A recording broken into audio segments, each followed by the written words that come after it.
Hey guys, I'm your host Chantel. Hey, and I'm Dorian. And this is Two Addicts. Forgotten Fridays. Hey, you guys. Guess what? We have a bonus Forgotten Friday for you guys today. Yes. We've been gone for a while, so it's only right that we give you more. Yes, people deserve more. They deserve more. So let's get to it. Yes. So today I have the story of Jason David Landry, 21 years old, last seen December 13th, 2020, and last seen in Luling, Texas. He is still missing. So December 13th, 2020. So this is actually recent fuck. This is my. So Jason Landry was a typical all-American Texas boy. He grew up in a loving family that included two older siblings, a brother and a sister, and his parents. His father, Kent, was an attorney until he retired and became a pastor at Southminster Presbyterian Church in Missouri City, Texas. He was 21 at the time of his disappearance. He went missing from Luling.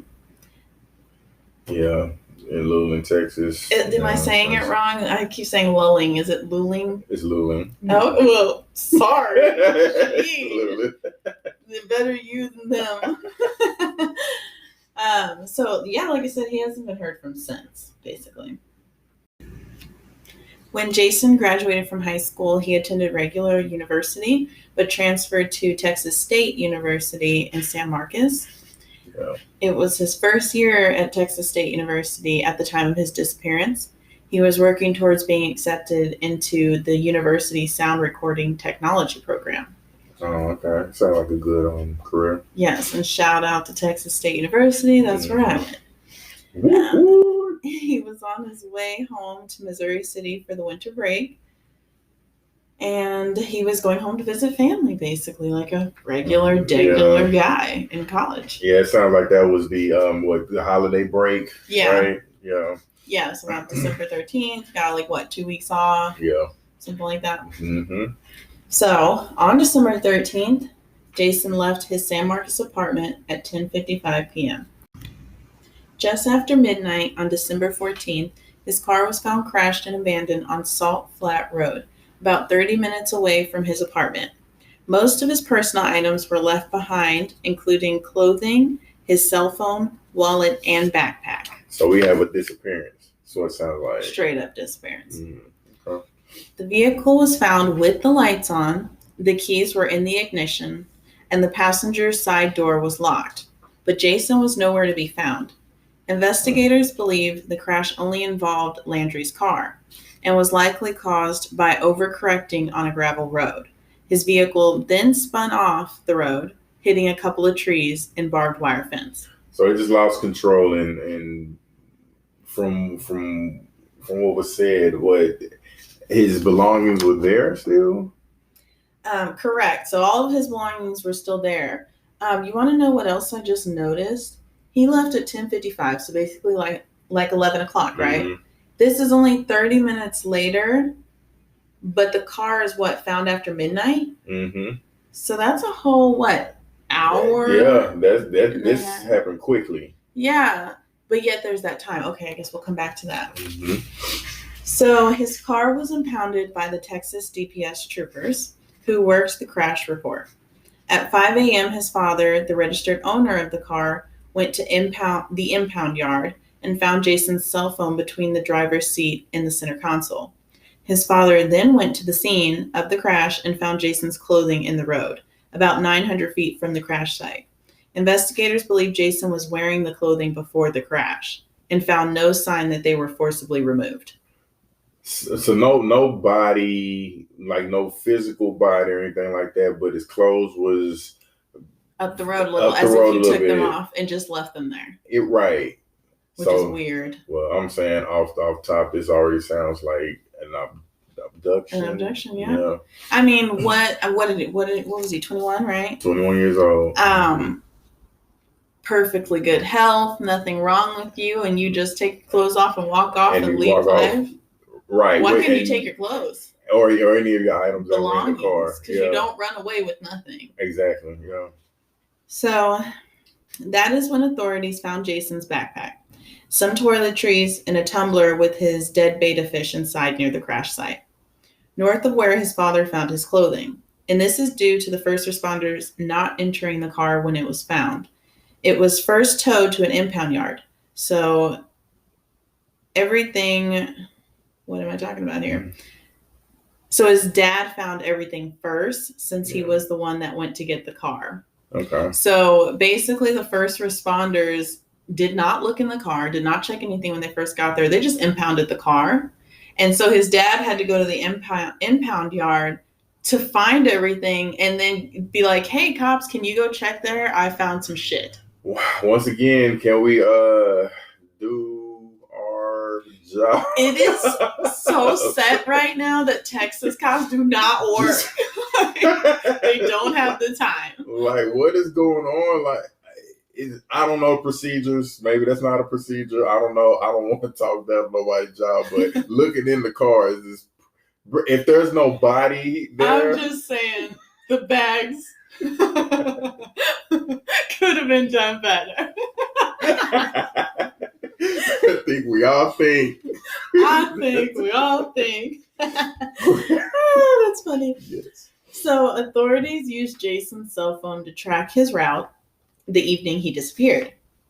At 11:24 p.m., Jason entered the city of Luling, Yes. on Highway 80, which then becomes Austin Street.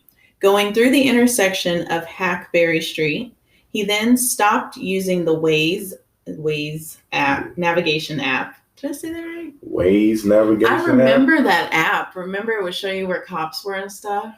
I have never. Oh, yeah, me either. Ever. But hey, you know. So forget the Waze app. At the same time, he opened Snapchat as well. Okay. Authorities believed he then continued on East Austin Street to Spruce Street, which turns into Salt Flat Road. At the intersection of U.S. Highway 183 or Magnolia Avenue, Landry's digital footprint stops. His cell signal was still powered on, but it doesn't appear to have been used since the area of Magnolia Avenue and Austin Street. Not long after crossing the Magnolia intersection, he crashed his car. And then, of course, 30 minutes later is when his car is found crashed and abandoned on that 2300 block of Salt Flat Road. Okay, so, I mean, this is quick. Whatever happened, it almost has a feel of... He's being chased. Oh, yes. Because he's taking all these, and honestly, guys, look, check this out. Search his name, and look, there are so many articles that have like a map showing the way that he went and everything, and that's exactly what it looks like. It's almost like he's just doing random stuff. It's like he's going straight for the whole time on his way, but something happens to where he takes this left and just starts going wild. Like he's being followed for some reason, something, and he's trying to lose somebody. Yeah, so I'm glad that you catched on to that too. So at this point, authorities are still trying to piece together what happened. In the hour period between when his digital footprint stopped and his car was found, his car was processed for DNA and blood evidence, but no blood was found inside the car. A single blood spot was found on his clothing, but not enough to point to serious injury. Man, I mean, but you still have blood on you. Yeah, weird. So authorities also found a photo of Jason taken the night he went missing. He appeared to be in good spirits and was wearing the same red shirt that was later discovered at the crash scene. It is. Yeah, this to me, just from what I've heard thus far, is as abduction, being followed. I'm trying to get away from somebody. Maybe I got pulled out of the car. Lost control trying to do something and then wound up getting pulled out the car. Probably, I know I'm probably adding stuff, but probably tried to put up a little fight because his clothes was found, a couple of 100 feet or away. Even somebody stops you and they're like, take off all your clothes, or who knows, it's weird. Yeah. I don't know, weird. Let's see. At this point, the Caldwell County Sheriff's Office partners with the Texas Rangers and private investigators in an attempt to locate Jason. Searches of the crash area have been conducted with volunteers, dogs, horses, and drones. Oh, my. A nearby pond was drained in hopes of finding clues as to Jason's whereabouts, but produced no evidence. Okay, so at the time, with a pond being drained, it ain't found a body or anything like that. So I gotta assume that at that time that was that's a positive. To me, that means that just literally means something happened to him. Somebody took him. Yes. There's no other explanation. If you've searched all the land, then he was not just left to the elements. He did not just get lost. Mm-hmm. I mean, we have bodies. Yeah. I hate to be like Captain Obvious, but where's the body? Exactly. So, usually when it's a body not there, at least that gives you kind of hope that he might be, we hoping they still, maybe alive. Yes. And so, yes. At that time. Yes. Mm-hmm. Authorities even reviewed hours of video from cameras around Luling, without any luck, and even asked members of the public who have cameras in the area to review footage and provide leads if possible. So basically, they reviewed every single bit of, well, let me rephrase. They claim they reviewed every single bit of footage in the area. And the whole town, which I'm sure probably would. It's not that big. No. Okay. Yeah, it's not that big. Where is this located? Oh, don't give me. Let me see if my mental map is correct. I believe it's like it's southwest, maybe. I don't even know where Missouri City is. I was like, really? I thought he was leaving the state. He went to Texas State. I was like, maybe he's going back home to Missouri. Apparently, Texas owns everything. Okay. January 29th, 2021, more details were released in the ongoing search for Jason, including cell phone data tracking his travel before his car crashed. So I have a timeline of his cell phone data. Now remember, Jason left his apartment in San Marcos at 10:55. At 11:05 p.m., Landry drives his car on Highway 80, passes under I-35 in San Marcos, and continues south. Oh, you were right. Mm-hmm. At 11:07 p.m., he enters Caldwell County. At 11:11 p.m., Landry drives through Martindale, Texas, and continues south on Highway 80. At 11:15 p.m., he passes over State Highway 130 on Highway 80. At 11:17 p.m., he travels through Fentress, Texas, and enters Prairie Lee. Yeah, something. And 2 minutes later, at about 11:21 p.m., he enters Stairtown, Texas. Okay. So sounds like, I mean, with the times that they have, I mean, it looks like he was either booking it or... It really was. Oh, and then at 11:24 p.m., he entered the city of Luling on Highway 80 and goes to the intersection of Hackberry Street. Highway 80 becomes Austin Street there. Yeah, it sounds, I mean... That's only 30 minutes, though. Yeah, because, I mean, he left the house at 10:55. So it's actually 35 minutes, about 30 minutes. And so he basically has a whole nother 30 minutes before the car crashes. Yes. Okay. So he then stops to use his Waze app and opens Snapchat as well again. He continued on Austin Street to the intersection with U.S. Highway 183 or Magnolia Avenue. It's believed he went through the intersection and continued on East Austin Street. It's at this intersection that Landry's digital footprint stops. You know what I just thought of? Waze app it's navigation. Okay. So his phone's working. So if he pulled out his navigation, then he should ding he's something. going somewhere. That makes me feel he's not lost. Yeah, true. He knows where and no one's chasing him at this point because he's pulling out Snapchat. Yeah. Oh, yeah. Nobody's like, hey, I'm on the road getting chased. Whatever. So, yeah, everything's good at this point, I would think. So he gets to East Austin Street, and that's when his footprint just stops. He doesn't look at his phone anymore. So is this where someone starts chasing him? I would think so. This is when you put everything down and you just like, man, somebody's after me or whatever. I need to get in the the heck out of country here. in Texas, I'm scared. Yeah, and then these aren't regular roads that everybody. These roads are more or less.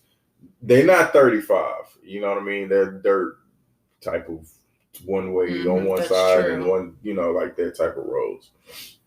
So deputies believe after then he continued on East Austin Street to Spruce Street, which turns into Salt Flat Road, where his car was found 31 minutes after midnight in the 2300 block of the road. Okay. So where his car was found 31 minutes after midnight.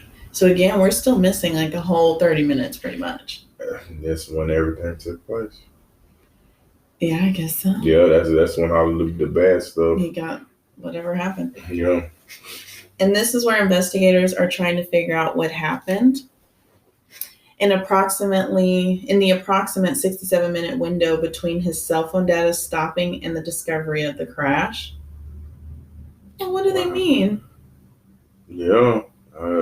I counted for 30 minutes. Where am I missing the extra 36?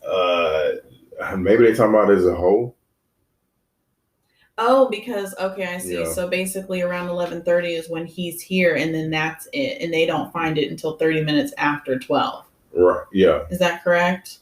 Yeah, that's what it is. Yeah, 31 minutes after midnight. Okay, so there's a whole hour there. Yeah. Okay, that's crazy. The sheriff's office said his phone had signal and was on, so investigators are still trying to figure out why it appears unused since the Magnolia Avenue intersection. Which I'm right there with them. Like, if he was using Waze, the navigation app, to get where he was going, why did he stop using it? Right, and just abruptly. Yes. Did they find the phone? I'm sorry, I think I might have missed it. Was his phone left behind? Oh, that's a good question. Let me take Because if it's just in one, well, it's not going to be used if it's just like on the ground, So either he lost it and it just hadn't been used from that point. Oh, remember the dad found his cell phone between the driver's seat and the center console. Okay. Well, then that kind of would make sense, though. I mean, if your phone done, slid in the, that point, so you can't get it. Do reach for it. Yeah. And maybe that's what caused. That could have caused the whole little. If it's gravel and all that kind of stuff. But again, it still doesn't explain why he ended up off the trail. Like, I swear to you, when you go home and you look at this, you're going to see he's going straight and he should just keep going straight. But for some reason, he takes a left turn and starts going crazy, which, again, makes me believe that somebody may have been chasing him. Yeah, I'm definitely on that theory. But, he could have made a left. Like, let me make this left. Now, who, what, why? Right. In the middle of nowhere, do random. Right. Unless he made the left, let me pull over so I can grab my phone. You know what's weird about it is, to me, that does not seem far-fetched. Am I the only person that's seen Texas Chainsaw Massacre? No, you are not. So when you think of that, does that seem far-fetched to you? It's been crazy things that happened, okay? Yes. As always, there are theories. There's actually a few theories. Theory 1, Jason took a wrong turn on the Salt Flat Road, got lost, and ended up hitting the tree. He got out of the car to go look for help, and I guess they just assumed that maybe he got disoriented and lost. That was. A young, healthy dude is, to me, the idea that he would just die because of the elements. Yeah. I mean, we're in Texas. It probably wasn't even cold that day, to be honest with you. I mean, if we break down and looked up what the temperature was that day. So disorientation. Yeah. Theory 2, a drug deal went wrong. He could have met up with the wrong people and it went wrong. This theory is because they actually found he had a bunch of joints rolled up. Not a shit ton. To me, when I seen a picture of it, to me, it was like, I'm going home to my family, so I need shit to last. Yeah. So I don't know how much I put into that, but at the same time, maybe he was looking for the person's house. Yeah, because he was headed to Missouri, Texas, right? Yeah. Which is outside of Houston, I believe so. So, and he's coming from so it's a trip. But who, I don't really know drug deal, ways and everything, but do you really sell, joints to people? Yeah. Your man already rolled the spree. Maybe. Just, I don't know. Get that pre-roll. Just. But he didn't have baggies or nothing like that. So that to me, but who knows? Again, maybe he was going to meet someone, but you already have your weed. So what are you going to meet someone for? It's not like you're going to get like hard drugs to go to your family's house. Yeah, true enough. Something for the road or something. Yeah. Theory 3, he could have run into something, someone, and saw something he wasn't supposed to. They made him strip off his clothes before abducting him. Okay. I don't know why that one sounds far-fetched, but yet the most likely. Right. Yeah, I definitely believe his abductor made him take his clothes off. I don't know why anyone would take their clothes off. And if it was cold, it's December and it was cold, he didn't take his clothes off. For sure. And leave it like that. That one might have a little, you know what I'm saying, a little truth to that theory, maybe. Hey, I just looking for some directions. You continue to do you. Because it's that what's getting me is all the turns that he had to make. So he turned off, which means you either driving slow because you don't know exactly where you're going at this point. Even when you listening to your maps or whatnot, it's telling you to make rights and stuff. You're not exactly driving fully with confidence because you got to find these turns and stuff. So if you're driving slow, then somebody can get behind you or follow you or something like that and do whatever happened to this man. Yeah. And then theory 4, most common amongst missing people, human trafficking. The thought is that he was targeted, possibly followed. Yeah. I mean, he was only 30 minutes away, so it's not like that's a far drive. They could have been like, hey, we know he's probably going to his family. I don't know, let me catch him in the country or whatever. Yeah, I mean, it is holiday time. Could have been a robbery one bad or something. Or they thought they had. I mean, it's holiday season. Most people driving with product in their car, gifts, things of that nature, and all that kind of stuff. So maybe somebody thought they was gonna come up on a quick lick. The human trafficking part, my gosh, man. I mean, that's a big problem, especially going south, right? I mean, I think we've seen in general in Texas, it's a little bit of a problem. It's a big deal. Yeah. So, I mean, that one is a possibility. I think that's always a possibility when somebody just is nowhere to be found. Right, because they don't take you. They don't need your phone and all that kind of, because that's a tracking system. Mm-hmm. So, yeah. And then theory 5, after the accident, he was disoriented and couldn't find his phone. So he decided to go outside to look for help, wandered off too far, and got lost. Now, but, even with that one, which is believable, but you're still in some form of a town, right? Somebody, I don't think that he would have just... He was only 30 minutes out. My brother has walked like days. So somebody would have seen you somewhere, probably passed out on the road or something like that. It's not like he would have, walked Plus, into the woods. Plus, he knew his phone was in the car. I don't see why you would leave it just because you can't find it. You know it's in the car. Yeah.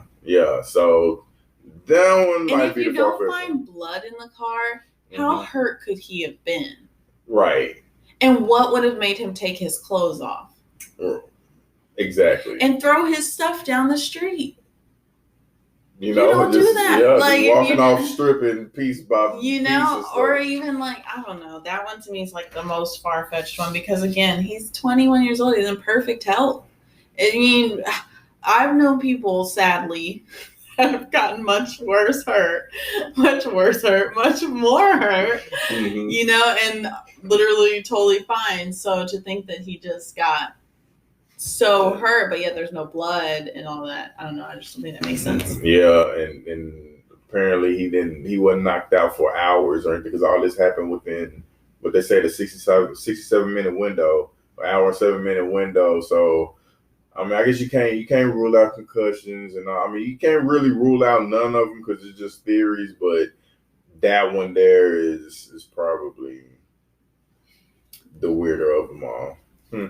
So there's a couple things I want to mention. Jason's backpack contained the small amount of weed, like I said, a laptop and gaming equipment. That to me does not say I want to run away. that says I'm going home to the parentals for the winter break. Plus, Jason had just finished up his first semester at the university in San Marcos. And yes, thank you. Where he had been working towards being accepted into their prestigious sound recording technology program. None of this makes me feel like someone that just up and abandons their life. True enough. College sounded like he had a good head on shoulders. Even if the drug thing, I mean, it was smart, and so we know whatever happened to him, it couldn't have been a drug deal gone bad because they would have took that little small thing. Yeah, that too. So that I think all of those type of things are out of it. And that to me also, you're right. They didn't take anything, so it couldn't have been a robbery gone bad. Right, they didn't take anything. Didn't take the gaming console. Exactly. So yeah, it was. This is a mystery. It truly is. What happened? Yeah, good kid, sort of, was, did his thing in college and everything like that. And so for this to happen to him, it has to, I don't say it has to be, but now I'm starting to lean towards this trafficking, kidnapping type of ordeal now. Yeah. So I also seen a photo of him that night. He looked in good spirits. He did not look like someone having a mental breakdown or anything of that nature. And, anything that would explain him maybe harming himself or running away from his life. I mean, it's just not the way any of his friends described him or anything like that. He was literally at a party. That's how he had the picture taken. Yeah. Or whatever. And the stuff in his car, like clothes, gaming console, etc., actually depict the opposite. Like if you were going out there to just abandon your life or whatever, you wouldn't have taken anything. You're not taking anything, right? Yeah. So what the fuck happened to him? It's a good question. Yeah. Guess we won't know. I have no clue. I mean, I feel like we kind of pretty much said it all. Like, I don't think he ran away. No, not. You don't pack up gaming consoles and all that. Maybe the small joys you do, but not the gaming console. And if you run away, you're not using, or you're gonna need your phone and all that. And I never, ever, ever, I hate saying this because I know there probably are times when it happens, but I usually do not like to believe the idea that people just wander off and succumb to the elements. Like, there's always a body. Yeah. If that did happen, there's a body. Yeah. Where is the body? Right. And it's been this much time now. So, I mean, I know we had the winter storm in February and all that, but it's been a while now and nothing, right? I mean, December, that's still a short time away from today. It really is. So this disappearance is weird. Maybe, we could have met somebody somewhere and left the car and everything and then just left with them. Period. Something had to have happened with him though, because why didn't he ever return to his life? Yes. Maybe the person he was going to sell to or something like that. To me, you want to know what I think happened? And I could be totally wrong. Obviously, I'm just speculating. Yeah. But to me, he was chased down. That's why he crashed his car. And when he crashed his car, they snatched him. Yeah. It sounds right. I mean, I agree with that. Nothing else makes sense. Yeah. And the only thing to add to that is he got chased down. And again, the why, when, and where. This is Texas. People have permitless carry now. People are doing crazy things. Yeah. Texas Chainsaw Massacre. Why was he chasing people down? I don't know. Yeah. I mean, it could be literally anything, but I agree with you. I think he did that, got chased down, wrecked and everything, and the people just kind of snatched him. Maybe they told him, hey, we can help you out. And he got in the car thinking they was going to take him somewhere for help. And they did whatever people do. I mean, it's people selling organs and all that kind of stuff out there. So there's fucked up people. Yeah. I mean, hopefully he just left and went somewhere where he wanted to be. And he's living a free-spirited life. Yes, on the land. Yeah. And maybe he'll pop up in a couple months or something and be like, I really was stuck out here or trapped or living under a rock. But I mean, the car was found 30 minutes after it was supposedly crashed or whatever, right? Or maybe it's not 30 minutes, but it was found pretty soon. So it's not like this is a rural place where you're not going to find it so just I don't feel like this is the place where you would be literally trapped out under a rock. Yeah, out in the open somewhere. And okay, so it was. So is the timing just what they timed his disappearance from, or did somebody like this? I don't remember. Did somebody come up on the car and didn't report like a wreck, or was this like further into the next day? So basically, first responders didn't even look at the car. They just had it towed. Right. And so it wasn't until the next morning that the dad at 5 a.m. decides to go and, check it. And he finds all the stuff and like, hey, what the hell's my son? Right. So then police then come out and take a look at the car and then go back to the crash scene and find all his shit. So the first responders, I guess is what I'm asking, did somebody called them like, hey, it's a car that's wrecked over here, and something like that, yeah. Just random. Something like that, yeah. So, and then that to me even too is kind of fucked up when you think about it, because it's like, had they cared that night and he was just walking around or whatever, maybe they would have found him. Yep. If he was just out there lost or whatever, a day later. Yeah, a day later, at that point, anything happened. Jason's disappearance is being investigated as a missing persons case, and investigators are also still waiting on some search warrants from social media and tech companies to be returned. Authorities said there are no suspects or person of interest in the case, and they found no evidence to suggest an unknown person was involved in the incident. Houseway. Yeah. What else happened? The circumstances regarding Jason's disappearance remain unclear, and the case remains unsolved. Well, yeah, it's definitely a missing persons case because there is no person. Yeah, he's missing. Yeah, like he's legitly missing, and none of this is making sense to what happened. It really doesn't. Like the idea that no one else was involved, so what happened? Yeah, and like they say, I mean, apparently they easily didn't, if they didn't see anything on cameras and all that kind of stuff. And so now we're talking, if they didn't see anything on cameras for Jason, then that means everybody else who came, there was nothing. He's literally just missing. He's ghosted, like for real. Yeah. Because there's no other cars. They're not saying, hey, it was a car that pulled up later on, or some cars drove by and we missing, what happened to them or anything. It's just nothing. And he just vanished. Yeah. Wow. So, Jason is a Caucasian male born on July 29th, 1999. He has brown hair, brown eyes, and stands 6'1" and weighs about 170 pounds. He wears eyeglasses, but did not have them with him when he disappeared. He's presumed to be wearing contacts. He did have some acne scars on his face, a scar on his left ankle, and a scar on the right side of his neck.